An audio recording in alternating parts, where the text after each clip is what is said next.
আমার নিঃশ্বাস বন্ধ হয়ে যাচ্ছে, তাই রোজাকে ধাক্কা দিয়ে সরিয়ে ফেললাম। দুজনেই হাঁপাতে লাগলাম। রোজা বলল, রোজা, ওই তুমি আমাকে সরালে কেন? আমি এমন পাগলের মতো কেউ কাউকে কিস করে, আর একটু হলেই তো মরে গিয়েছিলাম। রোজা, আমার স্বামীকে আমি মেরে ফেলব, না হলে কিস করব, তাতে তোমার কি? আচ্ছা, তোমার কি লজ্জা করে না?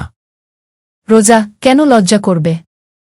আমি তোমার থেকে বয়সে একটা ছোট ছেলেকে কিস করতে হালকা কিছুটা রেগে বললাম। রোজা, আর এই বয়সে কম ছেলেটা আমার স্বামী, তাই আমার যা মন চাইবে আমি তাই করব, রেগে গিয়ে বলল। বলেই রোজা চলে গেল, আর আমি ছাদে চলে আসলাম। ছাদে এক কর্নারে দাঁড়িয়ে ভাবতে লাগলাম। এমন মনে হচ্ছে রোজার জন্য আমার মনে ভালোবাসা জন্ম নিয়েছে। ওর এই পাগলামোগুলো কেন যেন ভালো লাগছে। তাহলে কি আমি রোজাকে ভালোবেসে ফেলেছি? কিন্তু আমি তো রিয়াকে ভালোবাসি।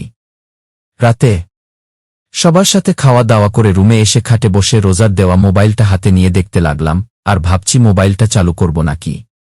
বেশি কিছু না ভেবে মোবাইলটা অন করলাম। মোবাইলের ওয়ালপেপার দেখে আমি একটু অবাক হলাম, কারণ সেদিন রাতে নেহা আমার আর রোজার যে ছবিটা তুলেছিল সেটা দিয়ে রেখেছি।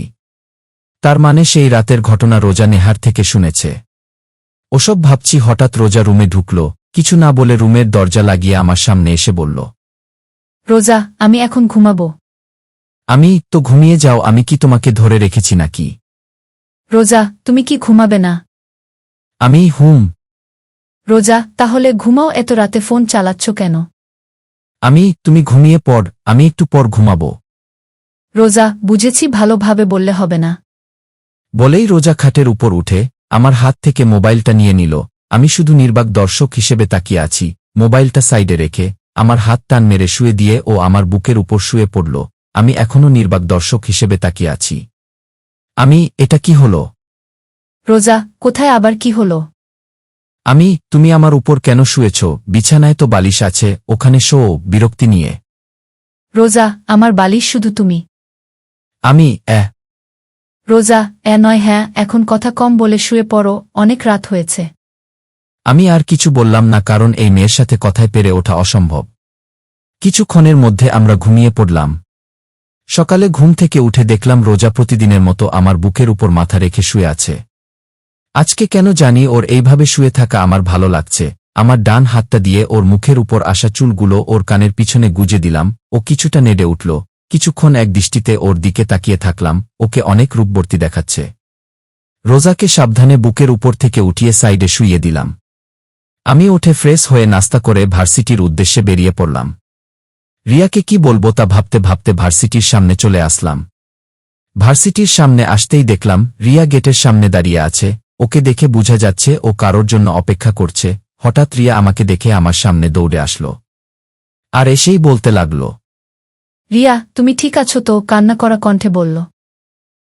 কি হয়েছে তোমার, আর এমন দেখাচ্ছে কেন তোমাকে? রিয়া, কালকে ওই পুলিশ তোমাকে ধরে নিয়ে গেল, সেটা নিয়ে আমি অনেক টেনশনে ছিলাম। ওটা আমার এক পরিচিত কাজিন ছিল। মিথ্যা কথা বলতে হলো। রিয়া, আমি তো ভয় পেয়ে গিয়েছিলাম। আচ্ছা, এটা বলো, এখানে কার জন্য অপেক্ষা করছিলা? রিয়া, তোমার জন্য অপেক্ষা করছিলাম। কেন? রিয়া, আজকে সারাদিন তোমাকে নিয়ে ঘুরব। তাই? রিয়া, তো কোথায় যাইবা এখন? রিয়া, লেকের পাড়ে যাব, চলো। ঠিক আছে, চলো। আমি আর রিয়া রিকশায় উঠলাম। রিকশা চলছে তার আপন গতিতে। রিয়া আমার এক হাত জাপটে ধরে বসে। ওর এইভাবে আমার হাত ধরে থাকা কেন জানি ভালো লাগছে না। কিছু সময়ের মধ্যে লেকের পাড়ে এসে পড়লাম।